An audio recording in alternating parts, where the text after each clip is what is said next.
Hello and welcome to BYJU'S IAS. Let's take up the analysis of today's The Hindu newspaper. Moody's has downgraded India's growth outlook from stable to negative. See, Moody's is one of the top credit rating agencies of the world, and along with S&P and Fitch, these three credit rating agencies are referred to as the Big Three. In its assessment, Moody's believes that the growth prospect for the Indian economy in the coming days remains negative because of the poor performance of the public sector and private sector companies in India. But however, Moody's has retained India's overall sovereign credit rating and it remains unchanged at Baa2. This implies that, according to Moody's, the ongoing slowdown in the Indian economy has not yet affected India's sovereign credit rating, but it could be affected in the future due to the negative growth prospects.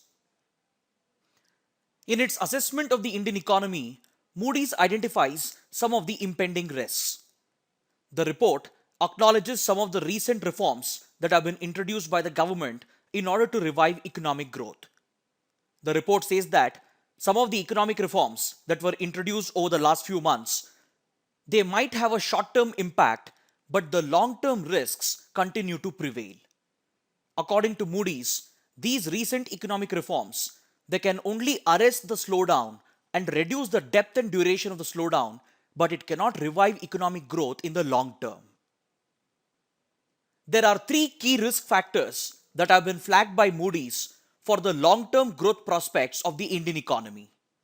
The first risk factor is the continuation of the financial stress in the rural areas and the lack of money in the hands of the rural people.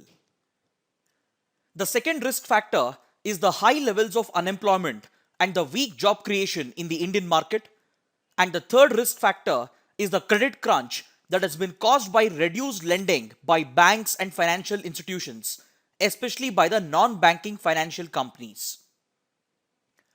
Along with these long-term risk factors, Moody's does not see any major economic reforms being introduced by the government in the near future, and this significantly increases the risk for the public sector and private sector companies in India, and as a result, the growth outlook for India has been downgraded from stable to negative.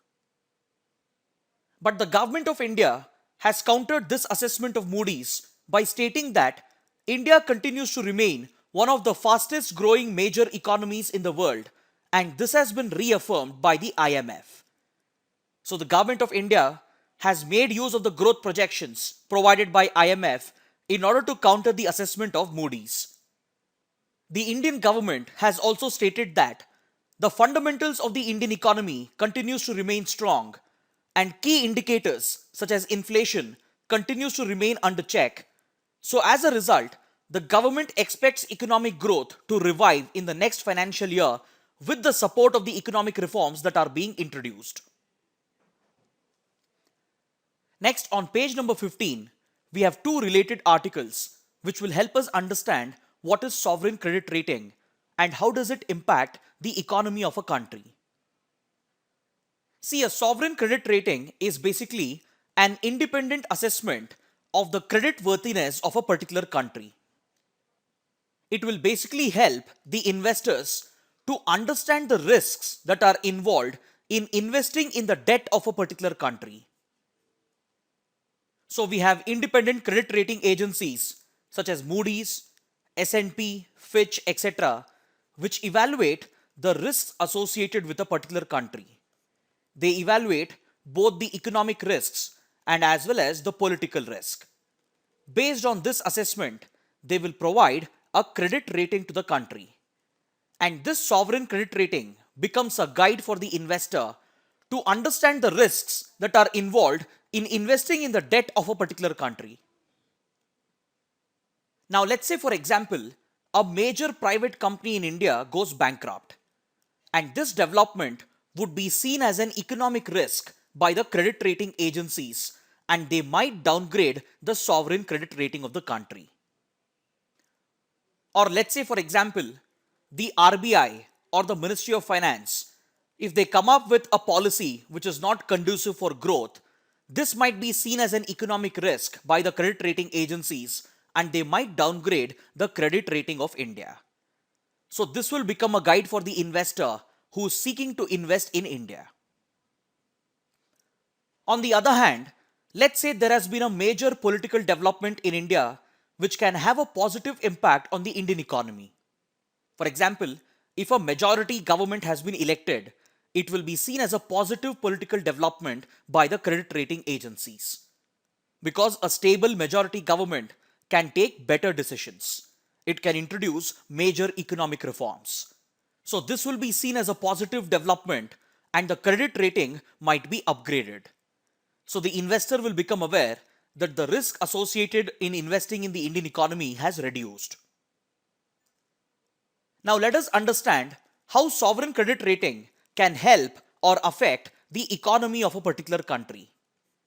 Let's say, for example, if a country has a good sovereign credit rating, then it becomes easier for the government of that country, for the public sector companies and the private sector companies that are based out of that country to access funding in the form of external debt by floating bonds in the international bond markets. A positive credit rating will also help the government to attract more foreign direct investment or FDI, and it will also help the government to attract more capital flows in the form of foreign institutional investments. So that's the reason why the credit rating that is provided by the big three is seen as a tool to either encourage or discourage investor confidence in a particular country. Now, if you come back to these two articles on page number 15, you will find that the value of the rupee has already fallen and the stocks at the Sensex and Nifty have been affected negatively because of the downgrade of the outlook of the Indian economy to negative by Moody's. Along with the downgrade in the growth outlook of the Indian economy, Moody's has also downgraded the growth outlook for a number of major public sector and private sector companies. The growth outlook has been downgraded for major public sector units such as Indian Oil, ONGC, Bharat Petroleum, Hindustan Petroleum, etc. And it has also been downgraded for major private software companies such as TCS, Infosys, etc. But the impact of such a downgrade is always more on the public sector units than the private companies. Because in the eyes of an investor, the functioning of a public sector company is directly related and dependent on the government. So if the political and economic risk in a particular country increases, then foreign investors will not only hesitate to invest in the external debt of the government, but they will also hesitate to invest in the external debt of those public sector companies as well. The impact will also be felt on the private sector companies as well, but relatively the impact is more on the public sector units because their functioning is directly related to the government and they are dependent on the government. So as a result, the borrowing cost for these companies will increase. It will become difficult for these companies to raise funds in the form of external debt. It will become difficult to issue bonds in the international bonds market. And Bharat Petroleum has already stated that the global borrowing costs might increase for the company. Next, we have a related editorial on page number 10. See, it is not just Moody's which shares a negative outlook towards India's growth prospects, but a similar outlook is shared by another major credit rating agency as well, that is S&P. So if the government of India doesn't wake up and if it doesn't revive economic growth through the introduction of major economic reforms, then the sovereign credit rating of India might very well be revised and downgraded, and this will have a significant impact on the borrowing costs for the Indian government and as well as for the Indian companies. Apart from the risks that have been flagged by Moody's, the editorial identifies two more risks. One is the increasing fiscal deficit of the Indian government, and second is the decreasing tax revenue collection for the Indian government. See, because of the ongoing economic slowdown, the government will be forced to spend out of its pocket in order to revive the economy. the government will have to provide a massive stimulus to the economy in order to revive growth. In fact, such a stimulus has already been provided in the form of massive tax cuts that were announced for the corporate sector very recently. And these tax cuts are bound to have a negative impact on the fiscal deficit target. Along with this, tax revenue collection has declined and it is way below the predicted numbers. So this is bound to widen the fiscal deficit again. So due to the massive stimulus that the government has been forced to provide and due to the declining tax revenues, the government is expected to overshoot the fiscal deficit target, which has actually been set at 3.3% of the GDP. Moody's has predicted that the government of India might overshoot the fiscal deficit target of 3.3% and its fiscal deficit might slip to 3.3% of the GDP. And this massive slippage in fiscal deficit might become a major risk factor for the Indian economy because fiscal deficit target is seen as a major economic risk factor by the credit rating agencies. If the government keeps missing the fiscal deficit target, then the credit rating agencies are bound to consider this, and this will have an impact on the growth outlook and as well as on the sovereign credit rating. So if the growth outlook is revised and if the credit rating is downgraded, then it is bound to increase the borrowing cost for the government and the companies. But luckily for India, most of the borrowing is domestic. India's external debt to GDP ratio is only 20%. But however, the downgrade in the rating will definitely affect investor confidence and it will affect the flow of FDI and as well as FII. So the question is, what should the government do? The government should focus on introducing major economic reforms which can revive consumer demand. Because see, till now, most of the reforms that the government has tried to introduce, it has largely been focused on the supply side. But right now, most of the problems in the Indian economy is not exactly on the supply side, but it is with regard to demand. The lack of demand has to be addressed. So this is what the government should focus on, and it needs to bring reforms which can put more money in the hands of the people. Next, on the supply side, the government reforms should focus on improving infrastructure, it should focus on providing easier loans, and it should focus on reducing regulations. The government should also take steps to curb the losses that the companies are incurring because of the faulty implementation of GST. It needs to immediately sort out the GST related issues, and it has to focus on increasing its revenue from disinvestment in order to bridge the fiscal deficit. See, in the budget, the government had set an ambitious target of 1.05 lakh crore rupees in revenue from the proceeds of disinvestment. These proceeds were supposed to bridge the fiscal deficit gap. But right now, there is a greater risk of the government breaching the fiscal deficit target because of the decline in tax revenue collection and the increased spending in the form of stimulus. So if the government has to bridge the fiscal deficit and if it has to reduce the economic risk factors, then it has to realize more revenue from the proceeds of disinvestment. But luckily for the government, it received a huge bonus when it transferred the entire dividend of the RBI, which amounted to 1.76 lakh crore rupees.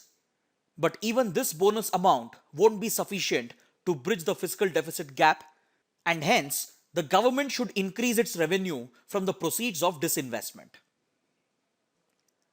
But most reports predict that growth might slightly pick up in the last quarter of this financial year and as well as in the coming financial year. So the government should capitalize on this opportunity and it needs to push for major economic reforms and ensure that the Indian economy is pulled out of this slowdown. Now let's take up an article from page number 9. According to the Sample Registration System report, maternal deaths in India have been declining. See, maternal health is seen as a very important indicator about the quality of healthcare in a country. And maternal deaths are measured by using an index known as MMR or maternal mortality rate. MMR is nothing but the number of maternal deaths that occur per 1 lakh live births. According to this latest report, MMR in India has declined from 130 in the previous report to 122. So this is a decline of 6.2%. So this consistent reduction of MMR is seen as a major achievement of India's healthcare programs, and it has even been appreciated by the World Health Organization. Because in the 1990s and even in the early 2000s, MMR rate was extremely high in India, and in fact in a number of states it was more than 200. So over the years, India has significantly reduced its MMR, and the initial credit for this should go to the healthcare programs which were focused on maternal and infant healthcare. And it should also go to the Millennium Development Goals of the United Nations, which laid out an ambitious target. See, the biggest challenge with regard to reducing maternal mortality rate and infant mortality rate in the initial years has been the lack of institutional deliveries. Most pregnant women in India, especially in the rural areas, they would prefer home deliveries instead of institutional deliveries, and as a result, they would not receive any assistance from healthcare professionals. So the lack of institutional deliveries increase the risks associated with pregnancy and delivery. Along with this, the lack of hygiene and sanitation and inadequate nutrition made the mothers and the infants all the more vulnerable. So the initial government programs were entirely focused on these aspects. They tried to incentivize institutional deliveries by providing conditional cash transfers. They tried to provide for adequate nutrition to the mother. They even tried to improve hygiene and sanitation standards. Through such well-designed programs, India made a significant reduction in its MMR and as well as in its IMR rates, and now it has set an ambitious target under the National Health Policy to bring down MMR to under 100 before 2020. This ambitious goal has been designed by keeping in mind the Sustainable Development Goal number 3, Target 1 of the United Nations, which is to reduce MMR to less than 70 by the year 2030. So in order to achieve these ambitious targets, the government of India has launched a number of healthcare programs that are focused on maternal health and infant health under the National Health Mission. These programs include Laksh, Poshan Abhiyan, Pradhan Mantri Surakshit Matritva Abhiyan, Janani Shishu Suraksha Karyakram, Janani Suraksha Yojana, and the Pradhan Mantri Matru Vandana Yojana. As we discussed, the focus of these schemes is to promote institutional deliveries and to provide for adequate nutrition and as well as to promote hygiene and sanitation standards. Along with this, the government of India has launched a new initiative known as SUMAN, which stands for Surakshit Matritva Ashvasan Initiative. And the main objective of the Indian government under this initiative is to ensure that not a single mother or an infant dies due to a preventable cause. But the biggest challenge for the Indian government is the huge variations that are being seen in state-wise performance. If you look at this graph, which is showing the percentage decline in MMR, these state-wise variations becomes very clear. This graph is based on the latest data, and according to this, states such as Karnataka, Maharashtra and Kerala are the best performing states with regard to percentage decline in MMR, whereas states such as UP and MP are the worst performing states, and they even report one of the worst MMR rates in the country. So in order to account for these state-wise variations, the government of India has divided the states into 3 different categories. The first category is known as the Empowered Action Group. It includes all the poor and the worst performing states such as Bihar, Jharkhand, Madhya Pradesh, Chhattisgarh, Odisha, Rajasthan, and as well as Uttar Pradesh and Uttarakhand. In the second category, we have all the southern states which are the best performing states with regard to MMR. This includes Andhra Pradesh, Telangana, Karnataka, Tamil Nadu, and Kerala. Then all the average performing states and union territories, they have been clubbed under the others category. Then with regard to the best performing states, it is Kerala which stands at the top with an MMR of 42. Kerala is followed by Maharashtra with 55, and then we have Tamil Nadu with 63. And also remember that there are 11 states in India which have already managed to reduce the MMR below 100, which is an ambitious target mandated by the National Health Policy. Now let us take up a column from page number 10. In this column, the writer tries to highlight the fact that most governments tend to focus excessively on emotive issues such as nationalism, religion, and national security, even at the cost of issues that are related to human development and ecology, such as education, healthcare, economy, climate change, etc. According to the writer, most governments, especially right-wing governments, they deliberately try to whip up the emotions of the public on sensitive issues such as nationalism, religion, terrorism, and national security, and he calls it an attempt to divert public attention. According to the writer, this is an electoral strategy of the right-wing political parties to divert public attention and take their focus away from real issues such as education, health, economy, climate, etc. To illustrate this point, the writer takes the example of the 2019 elections in India, the 2016 elections in the United States, and the recent state elections in Haryana and Maharashtra. During the national elections of 2019, the entire focus of the ruling BJP was on issues such as terrorism, Pakistan, Pulwama, Balkot airstrikes, etc. The writer also says that during the 2016 presidential elections in the United States, Trump's campaign was entirely focused on issues such as Islamic State, illegal immigration, unfair trade practices, etc. And during the recent state elections in India, the attention has been shifted to Article 370, Kashmir, illegal migration from Bangladesh, NRC, etc. He even analyzes primetime news debates in order to show how excessive attention were given to these issues, but at the same time, issues related to human development and ecology were ignored by the media. In order to draw a contrast, he compares this to the recent elections in Australia and Canada, where the main focus of the primetime debates were on issues related to climate change, economy, pensions, healthcare, employment, etc.